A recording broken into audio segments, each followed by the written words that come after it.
Good morning, everyone. Good morning, ladies and gentlemen. Happy Monday. Um, Today, this week is going to be a little bit of a change of pace in terms of scheduling, so I hope you stay updated on our stream. We're going to be updating you for everything um, and updating you about what's been going on and what's going to go on. So, without further ado, let's get into the mini lesson for the day. So, of course, we are going to be continuing with Romeo and Juliet. We're going to be continuing with our reading of Act 1, Scene 2. And we're going to be focusing specifically on characterization. Specifically, our aim for today, how can analyzing the characterization in Romeo and Juliet strengthen our understanding of the literary element? So we're going to be looking at characterization in Romeo and Juliet, and we're going to be talking about how authors characterize and how specifically Shakespeare characterizes his characters. So before we do that, we are going to go through a very short, hopefully brief, reading recap. So we're just going to be going over the major details of our readings to remind those who are up to par with their reading, just to remind you guys about what's been going on, and those of us who have not been caught up with our reading or have not been reading on schedule, listen up so that you can be caught up, at least know a little bit about what's going on. This, of course, does not replace reading, but if you find this helpful and you need the recap, go for it. So first, we read the prologue. Now, in the prologue, we learned about two warring families, the Montagues and the Capulets. Now, these two families have been fighting forever. It is the major conflict of the story. But in the prologue, we learn that two of the children, a child from the Montague family and a child from the Capulet family, are going to eventually fall in love. We know that to be Romeo and Juliet. And it'll eventually end in the double suicide of these two lovers. The next thing we read was Act 1, Scene 1. Now, there was a lot of stuff that went on in Act 1, Scene 1, so we're going to get right into it. So, first, we start off with our two servants from the Capulet family, Samson and Gregory. Now, Samson and Gregory are just sitting there, they're chilling, they're talking about how much they hate the Montagues. And finally, they see servant from the Montague, Abram. Now, they start a little bit of a verbal back and forth between the two of them, and Samson and Gregory are kind of talking about how they can, stick it to him, kind of provoke him. And Gregory decides to bite his thumb. Now, you may think, oh, what's the big deal about biting a thumb? Biting a thumb was kind of the equivalent of the middle finger in these days. So, with this very insulting gesture, the three of them get into a fight. They start fighting, they start brawling, their verbal fight turns physical. Then Benvolio, who is a member of the Montague family, sees them on the street and tries to get involved. Now, not really get involved in terms of fighting. He really wants the fighting to end. He's trying to say, hey, we got to chill with this. But in pops Tybalt from the Capulet family and sees Benvolio with his sword out and then decides to fight him. He's like, I don't care if you're trying to keep the peace. I want to fight you. So then this turns it into a giant brawl. Now this is a brawl with everybody. It's these three and originally who started it, and then it's these two over here that jumped in, and then it's the Lord Capulet, Lady Montague, Lord Montague. All these people start brawling in the middle of the street. Then who rolls up? The prince. The prince rolls up and stops everything. Now he is completely frustrated. He's like, I can't stand you guys fighting. This is too much. You're causing way too many issues. And I decree that the next person to start a fight in the middle of my streets gets put to death. So everybody kind of chills. Like, death is, we don't want to do that. Everybody kind of disperses, goes their separate ways. Montague, Lord Montague, says to his family member Benvolio, asking him kind of how this started. Benvolio gives him the kind of short version of what was going on, but Montague really doesn't care about that. He wants to make sure that his son Romeo wasn't involved. So he asks him where he is. And Benvolio says, well, I really don't know where Romeo went, but I'll go find him. he does eventually find our boy Romeo. Oh, look at him. Kind of looks like Zac Efron a little bit. He finds his bro Romeo, and Romeo is just head over heels in love with this girl Rosalind. That's what he's talking about with him. But there's a problem because although he's in love with Rosalind, Rosalind want nothing to do with him. Rosalind doesn't love him back, and he is just so mega sad about it.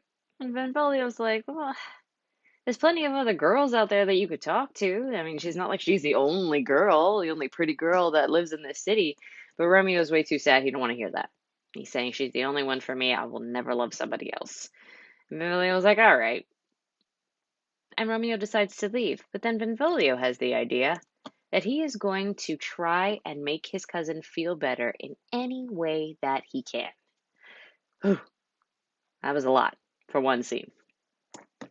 To recap the recap a little bit, Samson and Gregory were Capulets get into a fight with Abram, who is a Montague in the street. Benvolio and Montague, who is a Montague, tries to stop them, but Tybalt, who is a Capulet, wants to fight him. Huge fight breaks out. Prince stops the fight and declares that anyone starts another fight will be put to death. Benvolio finds Romeo sulking because he loves Rosalind, but she doesn't love him back. Benvolio tries to cheer him up, but Romeo is way too sad for that. And Benvolio decides to cheer up his cousin in any way that he can. So there's a little recap. So now let's talk about characterization. So we're going to do a brief overview of what characterization is before I have you guys jump into your reading for the day. Specifically, we're going to be talking about the characterization of Romeo. Now, before we jump in, just want to remind you that all of this information is going to be on your handout, so you don't have to worry so much about taking notes or remembering these things. Also, it's a review, so there's really nothing that I'm not teaching you that's anything that's new. Okay? So, characterization, just to go over it briefly, is the way that a writer creates and describes a character for the reader. Pretty simple. To learn about a character, we should look at the following 4 things. So, what the writer tells us about the character. So, these are direct things. This person is a brunette. This person has blue eyes. Those are very direct things that the writer tells us about our character that tells us who they are. A second way is the way that a character talks. Are they arguing with a lot of people? Are they more soft-spoken?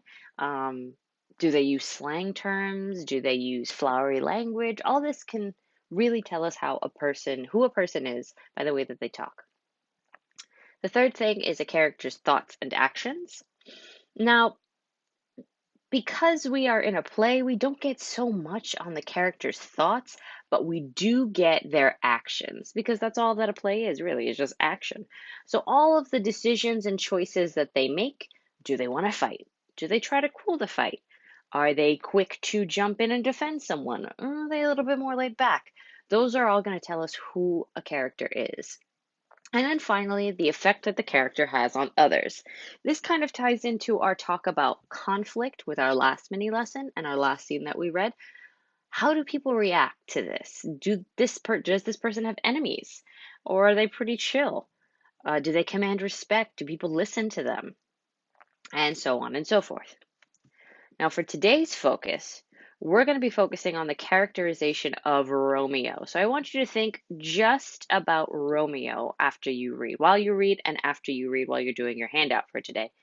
So what that means is basically you're going to focus on what Romeo says. That's probably going to be the easiest and most informational part. That's probably going to be the easiest bullet point of this. What Romeo says. What does he say that lets you know who he is? What Romeo does, what others say about Romeo, and Romeo's physical appearance. So all 4 of these things are going to tell us who Romeo is and give us some characteristics, excuse me, about this character. So your assignment for today. So for today, you're going to click the link and you're going to read Act 1, Scene 2 of Romeo and Juliet. Now I'm going to exit out of our little slideshow just to remind us about what that looks like. So again, you're going to get a link, you're going to click it, and you're going to get to a screen that looks like this. You want to make sure that wherever you click, because remember there's a study guide, there's a table of contents, there's a bunch of buttons, and this can get a little confusing, but you want to make sure that you have the correct act and scene. Today is Act 1, Scene 2. There's 5 pages, not a lot, but also realize that we have this twofold text. Once again, original text is over here, modern text is over here. If you want to just read through the modern text, if you want to go back and forth, you can. But this is the original English that it was written in, and this is the more modern version that it's a little bit more current, a little bit more understandable. Even I like to read the modern text every now and again. But I do want to remind us that if we are asking you to quote, if we're asking you for textual evidence, we are asking you to quote from the original text. So that is this side of the page, side where it says original text. Okay? So after you read, you're going to complete the handout attached to the assignment. And it's just a simple graphic organizer that's asking you to think about different characteristics that Romeo has and asks you to supply some textual evidence to prove those characteristics. So if you think that he's emotional, where in the text does it tell you that he's emotional? If he's romantic, where in the text does it tell you that he's a romantic, and so on and so forth. Feel free to reach out and ask any questions. We will be here for the next half an hour to assist you in any sort of